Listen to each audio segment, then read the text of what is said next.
ni tani dina anda faamaji ko tampini sukaabe buy ko sikkugol mabbe wondema si be woni julbe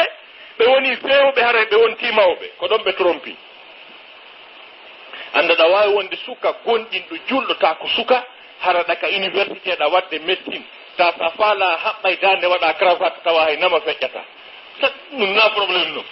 ta habbude dande ha ngera ta da jogi passeport ma international a yilo to yatna Allah fop sibabu to yewi no dinama jula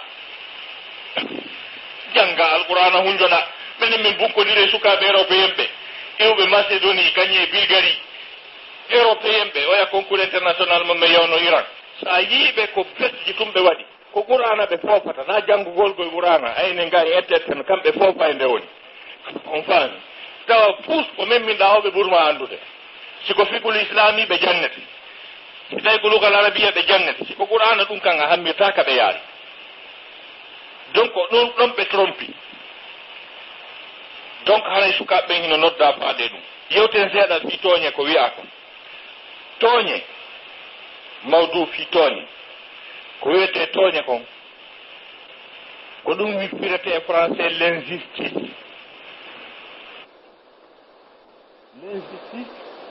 ko ɗum ɗo wiyete toñe ɗum no wiye dans le langage arabe al-zulmu ko ɗum woni toñe ko hunde nde tawata nde moƴƴa e hoore ko nde woni nde moƴƴa kon hinde mari conséquence on andi ɗi bakkatuji ɗi Allah kala ko Allah haɗi en kon fof moƴƴana en ko Allah haɗi en ko Allah haɗi en beere misike yaroɓe beere ɓe ñabbeeli foofugol lo'a angal gaynalngol ɓe nguli mum probléme ji wirtere est ce que ɗum no moƴƴi Allah wi en terto ka donc kala ko subhanahu wa ta'ala wi en terto kon fof moƴƴana en ko ɗum waɗi so haɗi en e muɗum donc wono fenande wotere hino wawi puɓɓindirde pays leydi e leydi memmina guerre yaha o duuɓi ta ko fenande wotere Allah haɗi en wi moƴƴa donc bakkatuji ɗin noon no woodi yoga e bakkatuji kala bakkatu yiltitoto e jommum qur'ana wi wala yahiqu almakru sayyi'u illa bi ahlihi bilan bonɗo anniye bonɗo pewjal bongal yiltitota ko sina e yimɓe mum ɓen bakkatu kala hino mari ko peesi kun kala yiltitoto e jommum en ko ɗum waɗi allahu lanɗo subhanahu wa ta'ala konti waɗoɓe bakkatu ɓe nangitotoɓe sake ko ɓe waɗi o haɓɓiɓe ko ɓe waɗi o créanayɓe pendi molanaɗe Allah daali qul ya ibadiya alladhina asrafu ala anfusihim ifhamu hadhihi al-aya yetanolan jiyaɓe an fantimɓe e dow hoore mum hanno Allah daala yetanolan jiyaɓe an bonnuɓe ɓen waɗuɓe bakkatu ɓen ɓay ko bakkatuɓe waɗi ka wattande aya o qul ya ibadiya alladhina asrafu ala anfusihim la taqnatu min rahmatillah inna allaha yaghfiru dhunuba jami'a yetanolan jiyaɓe an fantimɓe e dow mum ɓen fantini e hoore mum wata ɓe taƴu yurmede Allah nden dey Allah yaafoto bakkatuji ɗin ɗi fo majji Allah yaafoto dendanangal bakkatuji ɗi jaako bakkatu hanno Allah daala yetanolan jiyaɓe waɗuɓe bakkatuji ɓe gara wiyale asrafu ala anfusihim ko ɓay bakkatuji ɗi ɓe waɗi ɗin ko kamɓe nangi masalan woni ɓe wujji sabu bakkatu ko ɓe wujji ko ɓe windanama laakara sawru 10 woni ɓe feni fenande nden dewtama ɗo woni sawru 9 woni ɓe jatti ko ɓe jatti kon windama e dow maɓɓe woni sawru 50 woni noon bakkatuji ɗuuɗi ha tawi ɓe nangi hoorema asrafu ala anfusihim tawi joni bakkatuji ɗin ɗuuɗi ha joni nangal ngal ɓe lutta e maggal si ɓe naati ka yiite ɓe ƴawata hande kadi conséquence ko ɓe bonni ko o luttiniɓe e letta ɗen ko ɗum wiyete asrafu ala anfusihim seke ko yen andu wondema bakkatuji ɗin ko a nangitoto woni joni noon bakkatu kala no mari conséquence muɗum conséquence bakkatuji ko il y a certains péchés qui ont des conséquences individuelles. Il y a certains péchés qui ont des conséquences collectives. Bakkatuji ko no woodi ko bonnuɗo on kanko tun nangoto an tun tampinta société o rentoɗen noon bakkatu halkowo saare foppude wotere ko ɗum woni tooñe. Qur'ana wi rente e tooñe ɗe andanɗa hoore maɗa si ɗe ari ɗe nangata tooñuɓe ɓen tun na tooñuɓe ɓen tun ɗe nangata ko ɗe nangata ko dendanangal wonɓe ɗon ɓen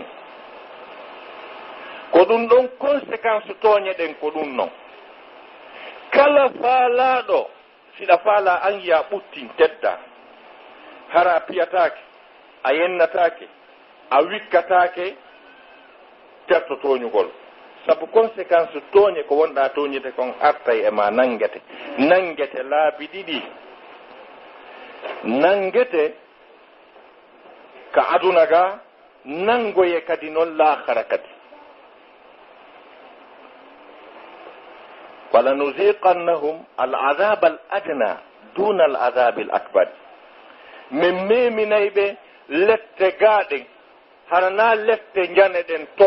taw sabu ko ɓe tooñi ko tooñe ɗen kadi albalaw tooñe ɗen hiɗa tooña ɗo ha gasa tawa ko an tooñi an tun ɗen tooñe jokkita ɓiɓɓe maɗa ɓen jokkita ɓeygule ma ɗin jokkita aayi maɗa on ha ka sakkitiɓe mon ɓen ta ko gooto pette mon tooñi e moodi gooto pette tooña aray ɓiɓɓe makko ɓe no woodi ayiji alqur'ana ɗe yimɓe ɓen famatama ana mum wala tasiru wasiratun wisra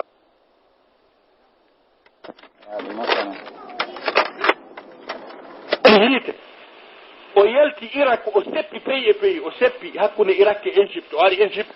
a pew ɓeygu makko jatteɗon nayi makko kala ko jogii heddi ɗon o immi ɗon ka ɗum fof tawi ko Allah won tampande o immi ɗon ɗen tampere makko nde yaltitinoymo honto leydi ndi ala leggal ala caangol ala ndiyam kanko tigi o wi rabbana inni askantu zurriyati biwadin gayri zi zar'in inda baytika almuharram jooma komi yanganima kon fo wayi kami yaltiti kadi ami yaltiti e leydi ndi ala caangol ala leggal awa ka suuduma hormantendu ko ɗo mi yaltiti kadi nani koye tampere mi luttata yilti o fonti juuɗe ɗen o tori haga o torani leñol makko ngol o yangiki ha gasi o yilti o dewti ɗon duwaw ko ɗum yaltiti e kala ko wiya arabu ko taw sabbo ha adda lanna kaɓe mankirte ko ñamete ko yarete kamɓe ɓe toranonoma ɗum gasi ndaare kadi ɓe mawɓe mum ƴowguno kuddi lorri wullini fop ndaare ɓen kadi ndaare bani israila wona Ariel Sharon en ɓeeɗo kon ɗum watti ɓeni waɗi ɓe ɓerde kornuɗe ɓe taw mawɓe maɓɓe ɓen ɓe darti Allah subahana taala ɓe yetti ɓe yilti ɓe darti annabaɓe ɓe ɓe tooñi ɓe wari ɓe haa gasi Allahu lanɗo huɗi ɓe haa gasi kuddi ndin jokki haa hewti Ariel Sharon en e ɓe ɓe yiɗo ɓe wonata e ɓuttu aduna haa ñande dangal dari si ɓe faalaara économie mondial on fof kamɓe jogi ko jawdi heɓante kon ko ɗum Allah itti ko ɗum waɗi mawɓe men no waawi duwade ha yo Allah hokkon en feere e fiira hiɓe mari feere kono fiiraɓe alaa ko ɗum watta si ɓe ƴetta charge de combawal soodangal wonowa 5 millions de dollars 5 millions de dollars ɓe arana yimɓe pay koye gokkoyni ƴetta kaaƴe dartongal holliɓe alaa fiira ƴetta kaaƴe darto charge de combawal soodangal 5 millions de dollars ko honɗum kadi ɓe mari ko ɓe armora haa goɗɗo hula ɓe Allah itti fiira e maɓɓe sabu kuddindimama soro maɓɓe manta soro maɓɓe fadditi tooñe ɗe ɓen tooñuno yaahi tooñe moƴƴa fi Allah julɓe Allah kala mo tooñugol weeɓitani yo o hulan hoore makko si o hulanta hoore makko yo hulan ɓiɓɓe makko ɓen so hulantaɓe yo hulanta aniraɓe maɓɓe so hulantaɓe yo hulan leydi maɓɓe no woodi leydi no woodi yoga e leyɗe marɗe kala ko ɗaɓɓete ko fof ko dogante ko fof hiɓe mari hiɓe ɓuri fof tampude sabu tooñe ɗe ɓe wanno ɓiɓɓe tedduɓe teddinanoɓe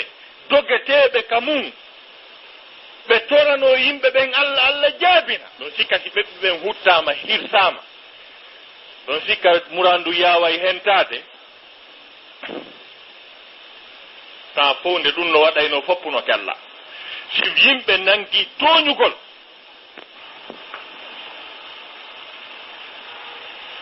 subhanahu wa ta'ala daali ittaqu fitnatan la tusibanna alladhina zalamu minkum khassa rente albalaw rente tooñe rente conséquence tooñe ɗe tawata ñande ɗe memminoyi ɗe nangata tooñuɓe ɓen tum huuɓitay fopp heɓoray daare sabu tooñe allah no harminana yimɓe ko daganinoɓe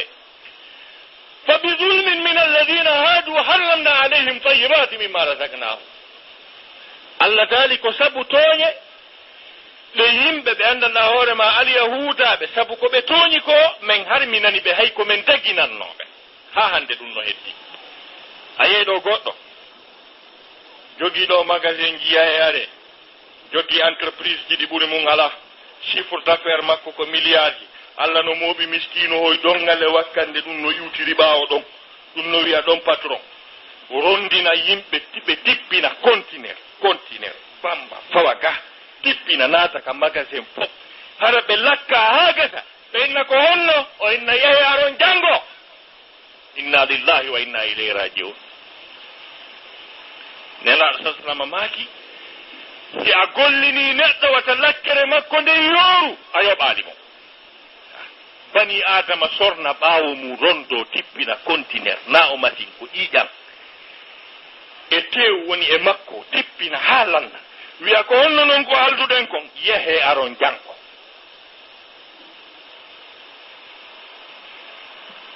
ɓe aroye janngo kadi ɓe tippina wiye ko honno mi gaynta sonja wingi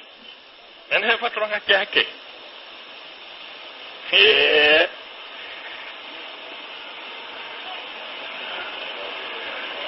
ma goɗɗo doginane otowal haldon prix ha moƴƴa personnel lewru ma ya yoɓaali o lewru kadi ma ya yoɓaali o no mari ɓeyngu no mari ɓiɓɓe ɓen no andi moodi mum no gollude ɓen no andi ben mum no gollude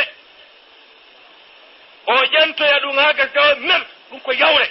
hol ƴetantala woni ko jelum joganima karkila heña jonna mo pour que waɗɗo saabije ɗen iwi ndeññande o yalta o daroɗa kala ka gorejo ma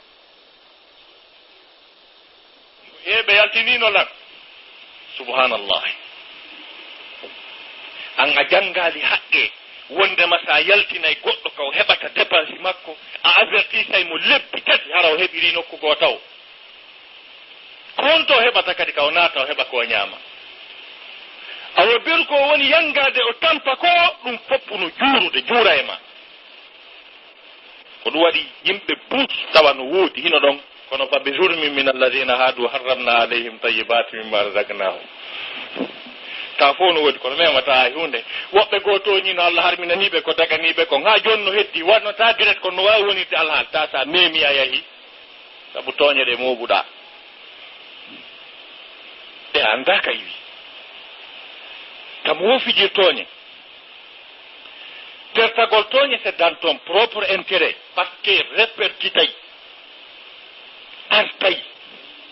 no ngalɗini yimɓe busko ɗi jeeriji jokkodiri Irak ko jannguɓe ɓen no andi ɗum jowa ma waɗa joomiraɓe gande molanaɓe ko hirsa Irak e fewndo dawlaji tooñe mawde ko wanno e nder Irak e fewndo dawla ɗan ƴiiƴan hibbuɗan ɗon ɗo yo ɗum laaɓu haray taw pinka aati ɗon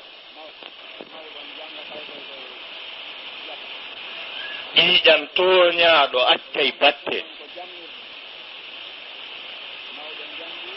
ko ɗeɗo tooñe yimɓe no wona no woodi leyɗe noddintaake juulataake Allah rewataake worɓe jombay worɓe rewɓe jombay rewɓe ta ñaamete saɗa hiɓe jam yeeso ma hentike wosa hewti to kono taasi ɓe gollini goɗɗo ɓe yoɓaymo ko ɓe haldidi kon ɓe hunnayi sa yaaɓiɓe ko am kamɓe innata sori accana ta ko a yaaɓiɓe ko nguya paayaagu beleɗe ɓerɗe ko ɗum nangi ɓe ko ɗum ɓe jokki kono amma toñidirgol ngol hiɓe accidirani ɓe wona e jam leydi si fagutu heewi noddinagu ngun udda e noppi yimɓe ɓe ka heege warino ɓe ko wannoon mo haldiduɗa o a hettata mo jonnuɗa o hettotako goto ala konngol goto ala ahdi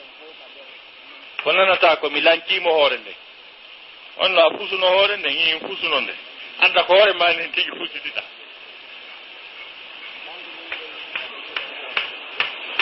he yiya goɗɗo yiya neɗɗanke sa ndaarimo wi ka hoore ha ka koyɗe a tawa o peesa ko ɓorni kon fof o peesa 10 000 francs himo naati e cuurum ko gandanɗa hoore ma siɗa nder ton a foccike sifa menen juutuɓen fof si foccike ara e koɗɗen no ka leydi on no daro wi ano mari terenji tere mo falɗa o mari ta ko affaire sa minen kadi mbeɗen telen ɗo ko affaire on men jokki a ɗaɓɓiray hunde firo affaire dictionnaire ji ɗin fof payata ko firti affaire tic tac a yiɗin tic tac ji ɗin no hula watta watu tan ñande goo ɓen tooñe ɓaleeje yimɓe ɓen yo rento e tooñe ko albalaw ɗimmo mum fa tilka buyutuhum khawiyatun ala urushiha bima zalamu e hino cuuɗi maɓɓe ɗi e hino galleji maɓɓe ɗin ka waylita sabu ko ɓe tooñuno ko wata en tawe ka goɗɗo hoore goɗɗo pusete ta en tawe ka goɗɗo tooñete wata en tambito tooñe sabu ko artitay e me'en enen tigi ma artitay ɓiɓɓe men ɓen wal yasubillah goɗɗo yo laaɓu reedu yo yiɗan jama mum moƴƴere heewnde juutunde heddotonde woodi ɓiɓɓe worɓe liituɓe contre tooñe tayle ko heeferaɓe ɓe juulaali ha hande inde maɓɓe heddi e aduna o sabu ko ɓe haɓi tooñe ko ndare Nelson Mandela hanki miɗo ndaara chaine arabe chaine mo Dubai heɓe waɗi histoire makko iwi ka o jibina hano o sokira hano o yaltiri e teddungal ko o heɓi à travers le monde tawi ko o liti ko wigol yo tooñe accu ko ɗum o wi na laamu o faala na teddugal par ce que o sokka duuɓi no gay jeɗɗi mo ka nder kaso o weeɓitana adna on fof o weeɓitana fiyo hendo o acca tooñe continuer e nder Afrique du Sud o wi warelan kono mi wakkilaki yilti woni o sokka duuɓi no gay jeɗɗi nder kaso surire wonde e nder Afrique du Sud o reno saali o yeeyaali peewal makko ngal e nunɗal makko ngal e jawle aduna ha gasi trayaali ɓanndu ɓaleeru ndu organisation mo adna o fof sikkuno wondema o mulata l'apartheid par ce que force ji puissance ji ɓurɗi mawde soutenino apartheid des États-Unis d'Amérique l'Angleterre e ko heddi kono o dari e hoore laaɓal ñande son discours le premier discours de Nelson Mandela après sa libération ses premiers mots qu'est-ce qu'il dit au nom de l'alliance et de la sincérité fami ko ɗum o wi mi wondiri yani uqsimu bil wala'i wal ikhlas kalimatu kafirin lam yusalli lam yaqul la ilaha illa Allah Muhammad rasulullah mi wondiri waliyaku ngu kañum e laɓɓingol ɓernde mum nden ko ɗum waadi wiide o laɓɓini ɓernde makko nden fiyo tooñe accu o liti ha gasi ɓay o leydi Afrique du Sud hetti hoore muɗum o laamike woni président de la république ko ɗum Nelson Mandela adi wadde pour juge jo ñaawunoɗo mo o wi'i sokere o ha o maaya taw yaltudu e kaso e gurdam ko on o addi invitude plan makko présidentiel ara noon kamɓe hawtuno kefero yilti kadi ɓaawo muɗum o dirisi manda goto mo mérituno en deuxiéme mandat o holli adna o naalamo faala ko tooñi accu o randi o wonti honɗum woni golle makko ɗen kadi moƴƴintingol kala haɓuɓe dankagol waasiɗuɓe ça c'est un exemple ça woni ɓaleejo woni daneejo e zamanu men heɓaali teddungal e inde ko Nelson Mandela heɓi ko donc anden to tooñe ɗen si tawi hiɗa mooɓi ɓeyngure hiɗa mooɓi hino ɓiɓɓe maaɗa ɓen hino ɓiɓɓe ko mooɓa ko golla nder ton kala dongi janii ko ɓeeɗa kala uttere ko ɓeeɗa ɓiɓɓe maaɗa ɓe wonɗa uttade kamɓe daɗɗanɗa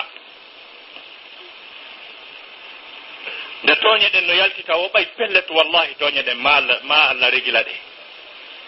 o wii fa sayalamu alladina zalamu ayya munqalibin yanqalibun wa inna lilladina zalamu dhanuban misla dhanubi ashabihim fala yastajilun Allah subhanahu wa ta'ala daali yimɓe tooñuɓe ɓen ɓettiɓe ɓen haa tooñi o wii ɓe anday ko honde e aynde ko honde e yiltitande e kaɓɓol e nangande ɓe sakkitorta kono tooñuɓe wallahi ɓe anday no woodani tooñuɓe ɓen wa inna lilladina zalamu dhanuban no woodani yimɓe tooñuɓe ɓen lette uttere taƴureedu albalaw dhanuban fire kala ko boni misla dhanubi ashabihim sifa ko ɗimmoɓe maɓɓe tooñunoɓe ɓaawoto heɓunoɓen enen en janggante fi tooñe wi ka firawna en sakkiti firawna en yoolano yimɓe annabi huudu ɓen henndu halkunoɓe yimɓe annabi nuhu ɓen ndiyan ɗan halkunoɓe foti ɗa anndi ɓen fof halkama ka haɗi landitoɗa ko honɗum ɓe golluno si ɓe halka taw si a golli sifa ɓe golluno ko anka sa heɓata sifa mum ɓayle pellet an a ɓuraɓen toole a ɓurano ɓen ƴoyre e ñeeñal kono no ɓe jamforano Allah torompiri ɓe noon Allah daali ɓe formude mo formude wa yamkuruna wa yamkuru llahu wallahu hayrul makirin toñowo e planji mum Allah no formude planji kadi innahum yakiduna kaydan wa akidu kayda toñowo on kala ka woni simo formude tooñe makko ɗen Allah no formude nangal makko ngal awalam takunu aqsamtu qur'ana wi وأنذر الناس يوم يأتيهم العذاب فيقول الذين ظلموا تنتهي القرآن فيقول الذين ظلموا ربنا أخرنا إلى أجل قريب نجيب دعوتك ونتبع الرسل أفلم تكونوا أقسمتم من قبل ما لكم من زوال وسكنتم في مساكن الذين ظلموا أنفسهم وتبين لكم كيف فعلنا بهم وضربنا لكم الأمثال Allah daali wasakantum fi masakini alladhina zalamu anfusahum hoɗuɗon e nokkeeli ɗi tooñunooɓe ɓen hoɗuno e mun ɗi yimɓe firawna en ko halkano Égypte no hetti ɗon firawna en e jama mum halkanoɓen fof ko Égypte ɓe wonno ɓay ɓe feƴƴi wona woɓɓe no ɗon wasakantum fi masakini alladhina zalamu anfusahum leyɗe ɗe gouvernement ji mum arani jamfi yirsi tooñi jamfi e ɗen julle ɗe ɓen jooɗino jamfi ɗon woɓɓe kadi no jooɗi e ɗen kadi hiɓe anndi ka ɓeya seedano ɗon wa sakantum fi masakini alladina zalamu anfusahum wa tabayyana lakum kayfa fa'alna bihim on annduno kadi ka ɓe seedano ɗon nani siko nano wonani ka kedon sikka ɓen kadi formano pilanji fiita ɓe nange ɓe formuno pilanji fiyo ɓe nange goyi wa qad makaru makarahum wa inda allahi makruhum wa in kana makruhum litasula minhu aljibal kala pilanji ɗi ɓe formi Allah daali pilanji maɓɓe ɗi siɗi mawni ha tawa pilangol si eɓɓama tun fello déplace oto kono hatta Allah regilno ɓe ka Allah daali tooñoɓe kala anduɗo no tawa e clan hum tooñ hakkude sukaɓe eɗɗoɓe mawɓe hakkude sukaɓe ƴettoɓe kaafaji e tenirɗe soppa yimɓe hakkude aroɓe jemma konkana jon goɗɗum en fella jatta hakkude kadi hiɓen nangama naɓama itte buudi itteteeɗi ɗin ɓen ñaawooɓe jonneteeɗi ɗin ñaama ɓen hiisɓe kañum e ɓen birgadiyeɓe halfinaaɓe ɓen ka kasooji ɓe yaltinooɓe ɓe jemma ɓe wujjoya kadi ɓe jatta wiya ko honno woniri ayimo ga men peppinnomo bimbi ngin groupe wi fof Allah daali ngin groupe wi kala on clan o réseau jano wonɗo ɗon haa hewtoye dow ɗo ko wiyete he affaire on deƴƴama fimo woltake wiye deƴƴama no jungo kaari en joni ko wawɗen koye muñño ɓen fof ka fuɗɗi ha ka jooɗoye dow to Allah daali wala tahsabanna allaha ghafilan amma ya'malu zalimun innama yuakhiruhum li yawmin tashkhas fihi al-absar wata sikko Allah anda ko toñoɓɓe woni wadde ko wataw sikko Allah hena o woni resisali si tawi ɗo joni a wujjiɗo goɗɗum a fottiɗa e police communal hum a waɗi pif a kuuliti kun a feƴƴi tun a fottoyi e laamiɗo militaire on fopp nangima jaka ndikka oɗa nangunoma ka ndikka police communal hum kum famodiron ɗon ɗumannoɗa ya ahi si goɗɗo waɗi tooñe ha gasi o daɗiɗi kasoji ga o fottoyi e wiyeteɗo o Allah jogiiɗo ko wiyete jahannama jogiiɗo ko wiyete malaikatul sabbaniya jogiiɗo ko wiyete hutama jogiiɗo ko wiyete ɗi piiji fof a laawike ɓeeɗo tawi ko o wiyoyma jaf jakara ya gañaaki a resi sali opération o marsali tawi ko o nangoyma kala wawi laawade o a wata laawade o donc en andu toñe no mari conséquence ji jani hurɓinini nder wo ko wawɗa jogo o conviction ɗo wiwo am ɓiɓɓe adama ɓen no ɓe diidol worɓe maɓɓe rewɓe maɓɓe mawɓe maɓɓe sewɓe maɓɓe boboɓe maɓɓe julɓe maɓɓe keferɓe maɓɓe moƴƴuɓe maɓɓe pomɓe maɓɓe fiɓu ka ɓernde ma ga a nafay fof yi an a randa service wi a nafay fof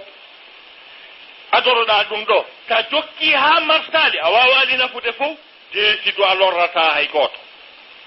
ko an joƴi kono wiyete ɓen on ko gorko noon o innima on na gorko o innima gaari sa reppodiri on si futoro heewi daɗano ko waɗi noon sa jabodiri e makko a waltata on no haaɗi tak a ɓay o ñirñini ha o haaɗi tak awa kanko andi mi taƴƴini tun ñiiri si tawi tum maafe on haaɗi tak lanɗam min dinnama mi sikki koyo hibboye ka awa o ñeñini ha o haaɗi tak o hibboyte jahannama ko hange ɓen jaabodiri ɓen mo ɓe jaabodiri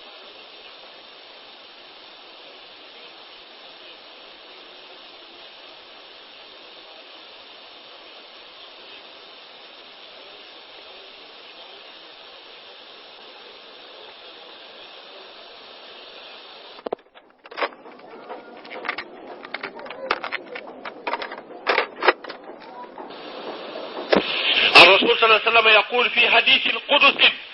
يا ابن آدم إني حرمت الظلم علي وجعلته حراما بينكم فلا تظالموا صلى الله عليه وسلم بماكي حديث القدس كو الله دالي كو أنا يبي آدم mi harmini toñeɗen e ammin sike moodi ko ɓurno wawde toñude ko jondole ka mo ala ko nandito ɗum si Allah tooñi kombo ñawata mo kombo nangata Allah jiita mo kono kanko e jogagol makko doole kanko Allah subhanahu wa ta'ala kanko ala ko wiya mi tonganima ɗum Allah ala ko wiya mi tonganima ɗum menen conseil magistrature suprême on men jooɗike men haldi men fotti men tonganima ɗum institution ji international ji ɗin fof toutes les institutions politiques fopp muɗum no créé systéme constitution maɓɓe on no tawata hay gooto heddorta e konngol ngol o desidata ndare par exemple la constitution américaine c'est l'une des meilleures constitutions au monde en matière démocratique on faami ko waɗi noon no ɓe gerdi noon aray ha tawa hay gooto desidata hiɓe waɗi exécutif maɓɓe on ha gasi, waɗi assemblée nationale on ha gasi, waɗi pouvoir judiciaire on ha gasi, jilti waɗi sénat on, waɗi congrès on kadi. Kun kala no jokki kuma, kun kala contrôle école ala mo watta randi konti, ala mo watta grandi konti. Ko hay si tawi hara parti maɗa woni majorité ka assemblée nationale, congrès on impose oto fiwata waɗu ko faalaɗa o e nder Amérique, fiita waɗu ko faalaɗa o. Donc mo kala e maɓɓe no mari ka waɗa randi konti, mo kala e maɓɓe no mari ka waɗa randi konti, ko ala ko waɗa randi konti o ko wiyeteɗo Allah o. kanko wi wallahu yahkumu la muaqiba li hukmihi wa huwa sari'ul hisab. Allah no ñaawa, himo dirisa, himo fewja, o ala contrôleur, ala la muaqiba li hukmihi. Ala wi o Allah no gerɗa ni nani ma ko honɗum waɗanɗa ɗum, o ala ɗum. Kono oɗo o wi hey kono yo ɓiɓɓe Adama, mi harmini tooñe ammi, e Allah harmina hunde e makko, kanko o jaɓa. O wi ko min Allah mi harmini tooñe an, o ƴetti décret makko kanko, wondema o harmini tooñe makko, o haɗi tike. Wa ja'altuhu haraman baynakum, mi waɗi tooñe ɗen harmuɗe hakkunde mon, mi harmini tooñe ɗen hakkunde moɗon, fala tadalamu wata on tooñidira.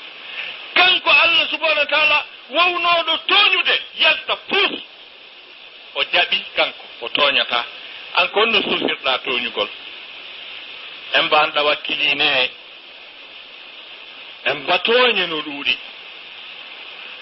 Tooñugol ɓiɓɓe mum, heɓa ɓiɓɓe hiɗa mari feere, a kipatano ɓe jangina, a kipatano ɓe andira Allah, a kipata ɓe fi peewal, accitaɓe hoore maɓɓe, ñamminaɓe ha ɓalli ɗin jalba,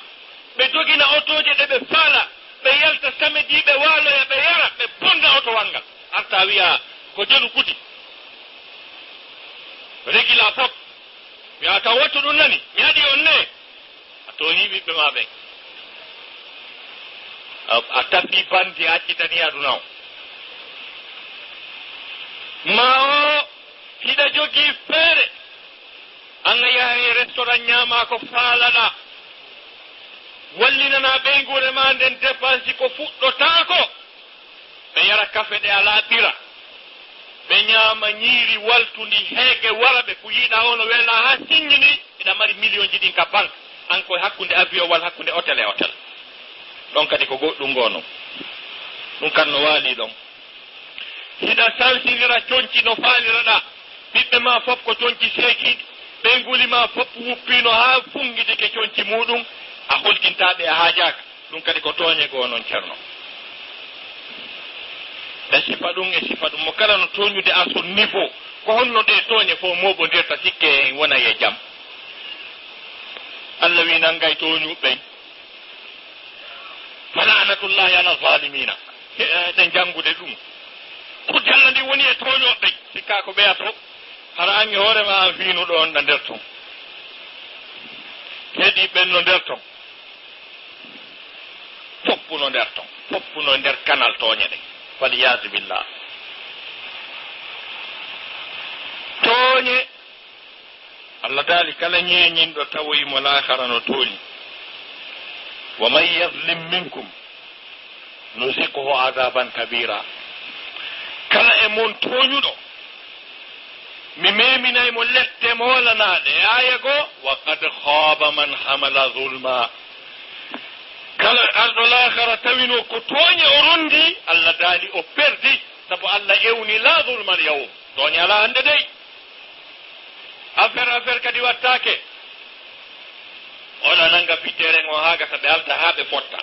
o adda koccu o ɗumanno haa gasa yaha wiya ko jeelu o yoɓi, tigi tigi on o yomuno ɗo 500 millions, onon ɗo waawi yeeyude ɗo set, o perdi jawdi,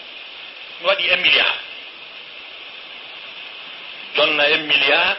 ɓe moƴƴina kaydiji wona jooni o yeeyama kanko. ɓe inno yo walli golle ɗe, ɓe to sukaɓe yo ɓe ɗumanno ɓe moɓodir wiya tigi tigi on awa mama soro maɓɓe no wasino ma soro maɓɓe no banguya to on aral taw forma koforu ɓe fottaɗi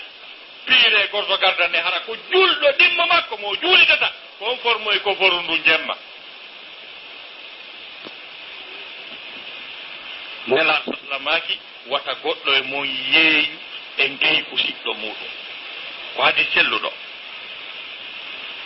nangodire tawa o andi ɓe yaaka justice ɓe ñaama mbuuɗi woodi neɗɗo gooto tawɗo goɗɗo soodi leydi haaka o ari o sooditi leydi ndin o double o triple prix on o hendi o nangodiri e on ɓe yehi ka justice ɓe tawoye dossier ji no heewi ton ɓe inni a tigi tigi on ñawore mon nden siwa oya ndaari tawi si tawi ko haa ñaworde ɗumanno ɓurɗo mbuuɗi on darna jooni ɓe inni jooni yoɓe soodu justice o woni ñande wo ñande koye ɓe yoɓu 10 millions ñande o ñande yoɓe yoɓu 10 millions justice on fiyoɓe ñaawane heña yahi juge joni no annditi 20 millions ara e ñande o ñande o yaawa e transude ɗum ɓe jokkoye haa toñaaɗo o wii mi terdike wata ngel an fof luttuɗo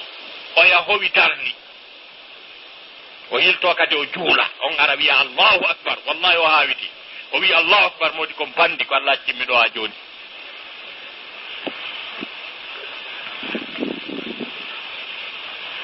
sifa ɗen tooñe no heewi tew e ndi leydi ndigi ndi leydi men ndi heewi tewɗen tooñe e ko goɗɗo ƴamata jiwo haa gasata o tolnaama goɗɗo go addoya eroji ɗin o yiɗin eroji ɗin oorinay buyi wiya tigi tigi on men dartuno ga min ɗum anni men tawi koode maɓɓe feppa tuma Allah moɓoy ɓe fof koode maɓɓe ɓe fof feppo e nokkum gootum nanoya tumoya jom mbimo ɓe yahi ɗen ko tooñe ɓaleejo noon hiɗe ga ɗen ngala awa hino ɗe tooñe ɗe ŋaccay ɗe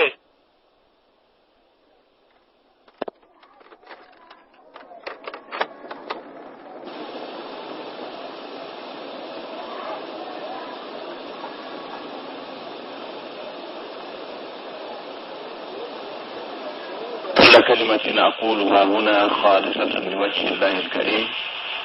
وموافقة بالكتاب والسنة ونكون دبار فرعون كبالي مكو اجوكي تقول موسى كان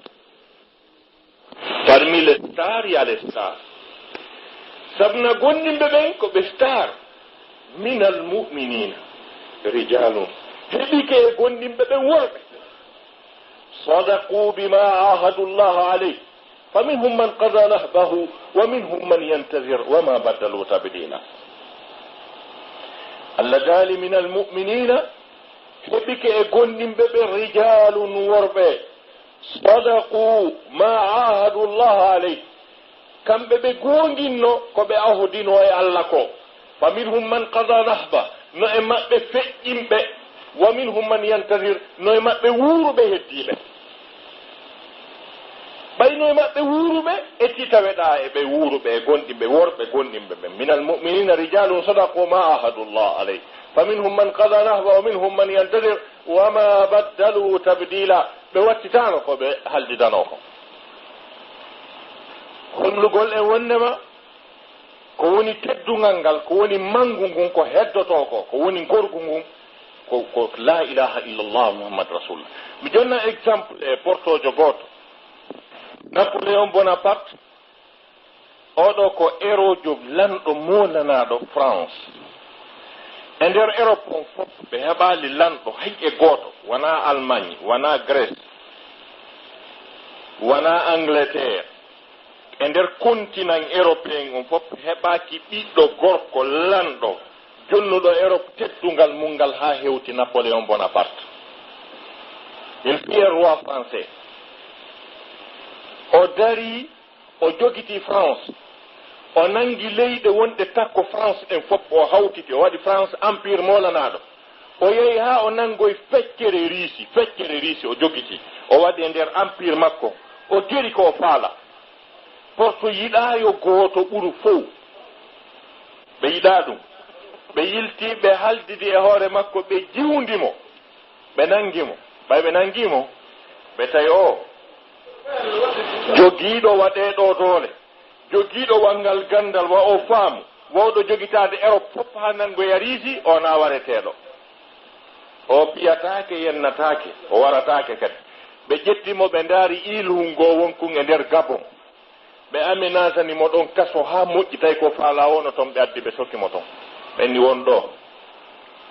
Napoléon won ɗon ñande goo ka kaso ɗon o mijiti haa o wii min Napoléon Bonaparte miɗo jaɓi komi gorko mi waɗi ngorngu moolanaago mi waɗi ko luttete filleede wo kono miɗo andi neɗɗo gooto min e on men eɓɓondira doole min eɓɓondira teddungal ko on neɗɗo e ko addi kon ko ɗum heddoto min Napoléon Bonaparte nomi neɓiri ɗo wo fii a yejjitira fii a yejjite fii a muta ta fii a woltaake aduna o wi ndaari mi yejjitama mi sokama ɗo wo ndaaru e nder tan hum gokkunni ɗo e nder duuɓi seeɗaji ni haray fii am mulilanni wo amma oɗa tawi ko nelaɗo Muhammad sallallahu alaihi wasallam o faala wiide wo on ɗon o formi empire makko au 7e siècle ka garni jeɗɗaɓo yimɓe seeɗaɓe ni yimɓe ɓe andanɗa hoorema kanko tigi kanko rasul sallallahu alaihi wasallam kanko tigi hoore makko ko jeyanoɗo e ko ɓuri majjude e majjuɓɓen heɓaɗo e yimɓe ɓurɓe majjude e majjuɓɓen o woni e millier heɓaɗo hakkunde pelle yimɓe ɓe ala civilisation fina anda hay hunde komoɓe ha hatti o wi neɗɗo goto sorte e ɓen on tafo o moƴƴina yimɓe seeɗa ɓeni o moƴƴina empire bi au 7e siècle ha hewti kami fewndi ɗo fii makko no wowlede ɗuytaaki waɗi duuɓi wulure e goɗɗum fii makko no wowlede ɗuytaaki min Napoléon komi geri ko fof e nder baɓɓe seeɗaji ni mi yejjidete joni fii ammula ko oɗo kon heddoto tawi ko nelaɗo sallallahu alaihi wasallam o woni haalde fii mum o wi mi jaɓi on ko gorko mi jaɓi ko addi kon ko goonga kadi ko hollugol wondema ko oɗo l'islam yottoto no gasa woɓɓe faama ɗo joni wiya usatayɓe sabutine laaɗo wi ko neɗɗo mo janngano faama wonɗo komojo iwɗo e millier yimɓe komoɓe ta na ɗum na mi wi ɗum ko qur'ana sifori noon kono ko politique qur'ana kadi seke ko nelaɗo salsanama jonna ɗum nde deftere sippiide e makko nde alqur'anare ko nde sifi fi gande lugguɗe hakkunde ko woni e nder reedu no bobo heɓirte hakkunde ko woni ka koode ga ka lewru ko wiyete ko la conquête spatiale e ɗiya discipline scientifique ci hedditiɗi ko alqur'ana on haali fii muɗum si tawi hi neɗɗo mo windatano janggatano si o wowli ko jangete e université ji ɓurɗi mawde université ji moderne adna on o wowli ɗum hakkunde pelle ka université o ala koko tabintina wondema hihi ko wahay ɗum ko wahayna ɗum e makko ko ɗum qur'ana wi وما كنت تتلو من قبله من كتاب ولا تخصه بيمينك إذا لارتاب المبطلون بل هو آيات بينات في صدور الذين أوتوا العلم وما يجحد بآياتنا إلا الظالمون اللذالي وما كنت تتلو من قبله من كتاب هيك أي محمد ألا تنوكي جنجينو كو أدين دو تباد إمادا ألا تنوكي جنجينو دفتر كو wala taqutuhu biyaminik a wonano hiɗa winda janga hay hunde sabu si a nangidano e deftere ko hiɗa jangayno ma a yiyano hiɗa winda idan lartabal mubtilun sikkitiɓe ɓen bandi ɓen sikkita to wiyani na wahayo haɗi mo jangude kono ko honto o jangi ko wowli ko amenen mi yino on no janga ko woni wolde ɗo kon ari o jangi kono o jangali ha hande o windali o jangali o wowla ko jangete université ji hande ɓurɗi ɓay ha hande no wiye science on puusi la science et la technologie waɗi progrès monanaɗo on a constaté des progrès scientifiques et technologiques en notre temps mais je vous dis et jusqu'à présent le monde scientifique n'a pas atteint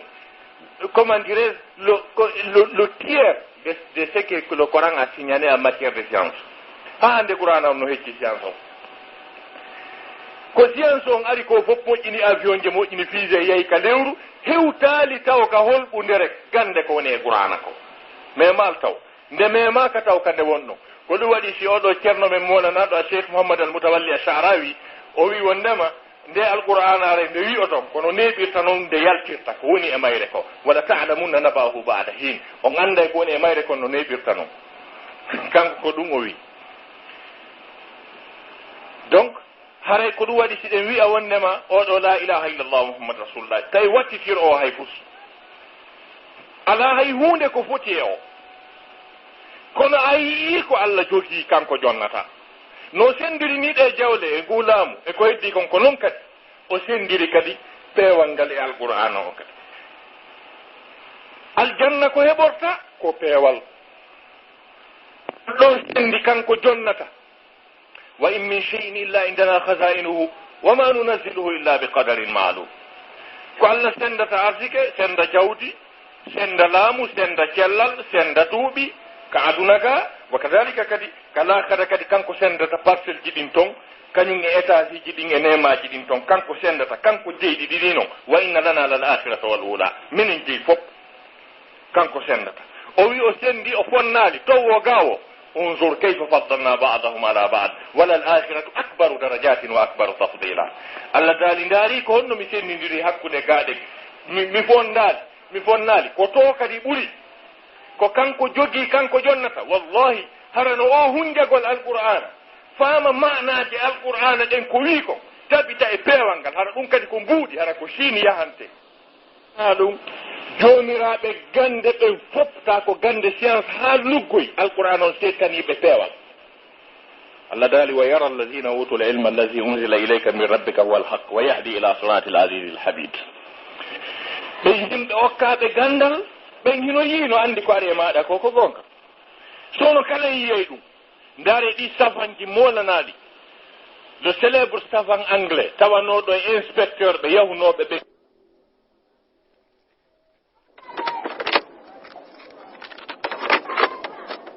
ni imminnoɓe yo yaw waɗa inspection on e nder Irak anda si tawi ko américain ɓe wi himo moƴƴinde konno ton si ɓe engage a guerre on ha gasi ɓay ɓe ari ɓe waɗi pilan maɓɓe on ha gasi gando on ɓay wi'i ko wiɗon no ton kon ala ton ɓeya wi'i wondema ɓe ata kay o wartino tawi wakkilaki tooñe gando on kañum ko wakkilaki tooñe ayi donc gandal ngal singal muutike to no woodi deftere wiyetede allahu yatajalla fi asril ilm hey allah no feeñi e zamanu gandal so yiɗon ko savanɓe haali fi peewal e fi nundal e fi gandal tawale ko savanɓe ɓe wiya la ilaha illallah ɓe juulali on tawa conviction maɓɓe on no yaadi e conviction e idéoji kañum e doctrine e philosophie l'islam o peewal ngal ko ngal gotal muutiɓɓen fof no andi ko on ɗum woni Socrate gerdaka woni o waddaka oɗo philosophe jo molanaɗo e honno wiyete Grèce kon ɗum fiyo nunɗal fiyo peewal tabitu ari ha ɓe yarnimo ndiyan sooda mo wakkili yarde ndiyan sooda maaya kono ko wiyete tooñe kon na affaire makko mo wiya la ilaha illallah o juulali kono ko savanjo yaahi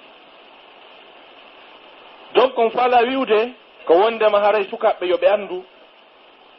wiwgol waɗugol bonki yeddugol allah subahana taala ɗum jeyaka e pinal jeyaka e gandal gande ɗen fopp hande ko humi toutes les organisations internationales dérive de l'organisation comment dirais-je de l'ONU fopp ko ONU iwi so nani ONU ko ɓeynata ko les chartes des nations unies ko wiyete les chartes des nations unies ce sont les libertés publiques ko ɗum wiyete les droits de l'homme ɗiɗo piiji article ji ɓurɗi mawnude e droit de l'homme on hino tabbintinni fii diina no wi wondema nations unies dow ton ka New York to no haala to wondema article ji maɓɓe ɗin no wi ko wiyete diina ko na samakal ɗum ko jogete ɗum teddine neɗɗo kala no haani gonɗinde ko gonɗini kon o jokka o rewa hiɓe kontimo rewata fuufa fuu nations unies dow ton annoon sa wiɗa janggi français a gonɗina aray ɓeydutu seeɗa gandal ngal an si tawi a wi hiɗa jangi ɗum ɗimpiiji kono a jaɓa diina hiɗa hownitani diina anndu a faamaali ko tampini sukaaɓe buy ko sikkugol maɓɓe wondema si ɓe woni julɓe ɓe woni feewɓe hara ɓe wonti mawɓe ko ɗon ɓe trompi